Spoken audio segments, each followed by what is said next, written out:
Alô galerinha, bem-vindos a mais uma aula do Professor Guerra e hoje nós vamos falar brevemente sobre a célula animal. Se você tiver alguma dúvida mais específica sobre alguma organela, se você quiser pular direto para alguma organela, dá uma olhada na descrição que vai ter certinho o tempo para onde você pode pular, além de outros vídeos para você ver as funções dessas organelas e a estrutura dessas organelas com mais detalhe.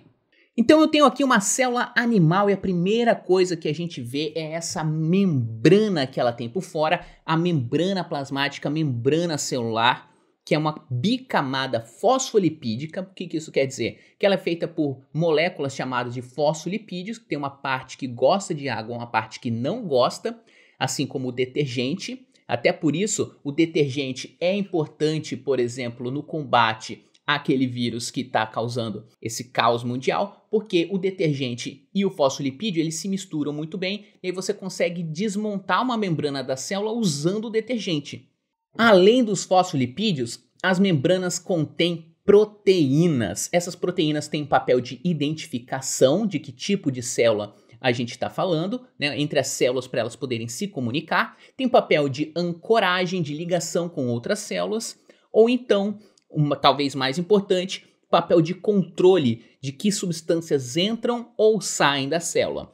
Algumas substâncias como água e gases como gás carbônico, oxigênio, eles podem entrar e sair livremente da célula, mas moléculas maiores como açúcar, como aminoácidos ou então íons como sódio, cloreto, cálcio, potássio, eles precisam de portas de entrada e saída.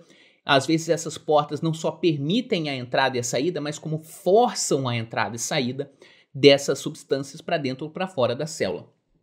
Removendo então a membrana, um pedaço da membrana para ver o que tem dentro da célula, a gente vê que ela é preenchida por um gel, uma substância chamada citossol.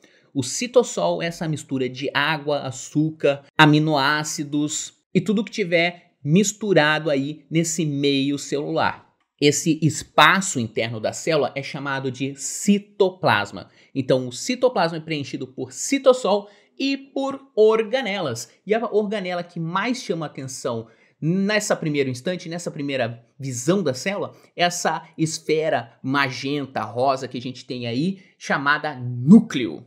O núcleo das células eucariontes, como a célula animal, é revestido por uma dupla membrana nuclear. A membrana nuclear, o envelope nuclear ou ainda carioteca é uma membrana dupla de constituição parecida com a da membrana celular, mas ao invés de ser uma membrana só, são duas membranas. Além disso, a membrana nuclear possui poros, esses poros bem grandes que você consegue ver aqui, para permitir a passagem de moléculas maiores, porque dentro do núcleo é produzido o ribossomo e o RNA mensageiro, que é a molécula que contém a receita de como fazer uma proteína. Essas estruturas, elas não conseguem passar pelos canais, pelas proteínas que existem, por exemplo, na membrana celular. Então elas precisam de poros maiores para conseguir passar para o citoplasma. Então, abrindo aqui o envelope nuclear, você consegue ver esse emaranhado, que é justamente a cromatina, são os nossos cromossomos, é o nosso DNA, com algumas proteínas que ajudam no enrolamento dele para fazer caber o DNA todo dentro do núcleo.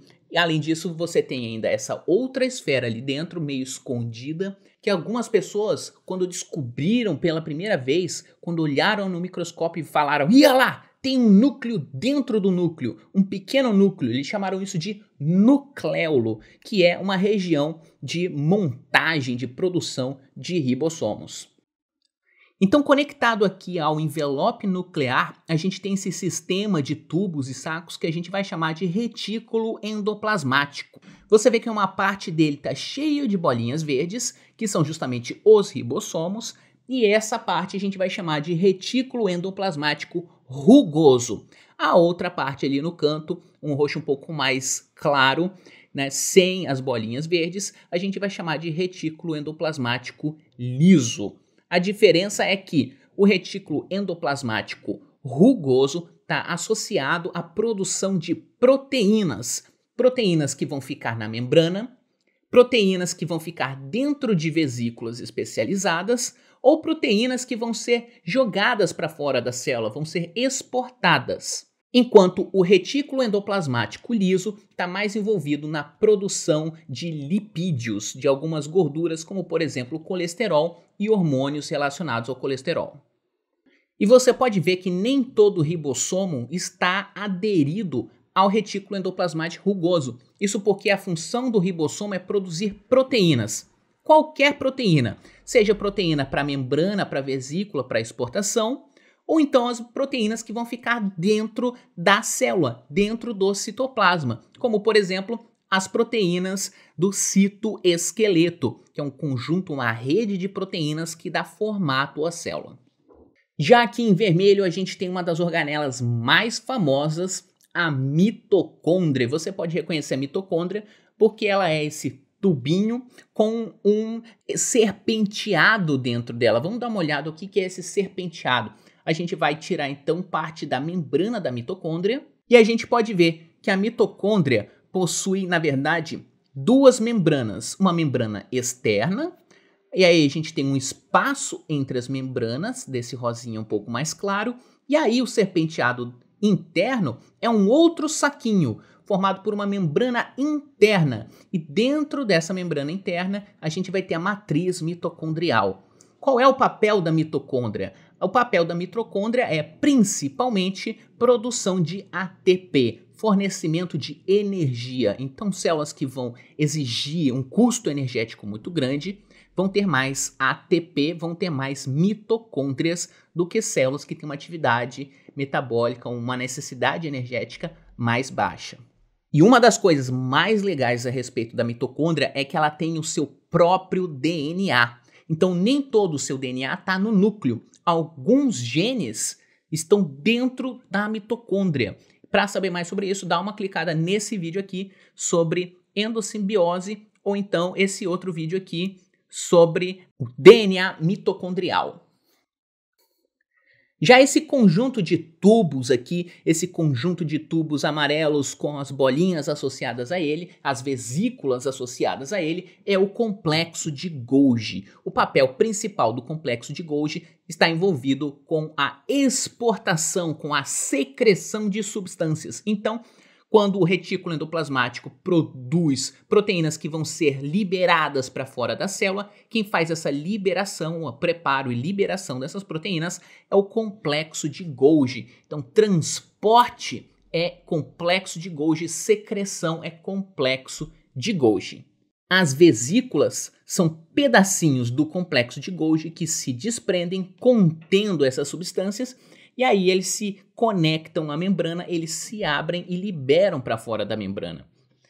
Algumas vesículas têm um papel especial, como por exemplo os lisossomos, que são vesículas que contêm enzimas digestivas. Então as proteínas que o retículo endoplasmático produziu são enzimas digestivas, elas não são liberadas para fora da célula, mas elas ficam lá para fazer a digestão intracelular. Se uma célula, como um macrófago, por exemplo, engole uma bactéria, essa bactéria fica dentro desse vacúolo digestivo que vai ser incorporado ao lisossomo para que haja a destruição dessa bactéria. Ou ainda, outro tipo de vesícula especial é o peroxissomo. Ele está relacionado a espécies reativas de oxigênio, como o peróxido, que são muito tóxicos para as nossas células, e o papel do peroxissomo é justamente desfazer o peróxido. Ele vai transformar peróxido em água e oxigênio, que são muito mais estáveis, são muito mais seguros para a nossa célula. E por fim, esse par de cilindros aí, esse par de cilindros verdes que vai existir nas células animais e em algumas células vegetais, mas não todas, vai ser chamado de centríolos. Os centríolos estão relacionados à organização dos microtúbulos, que são um tipo de citoesqueleto, um tipo de proteína do citoesqueleto, e também na formação do fuso mitótico para divisão celular em células animais. Para saber mais sobre a mitose, clica aqui nesse vídeo que tem mitose explicadinha passo a passo. Então é isso aí, galerinha. Se você gostou, dá um joinha aqui no vídeo, dá um joinha lá no Facebook também, se você tiver de bobeira. Espalha pros amigos, compartilha com todo mundo e até a próxima.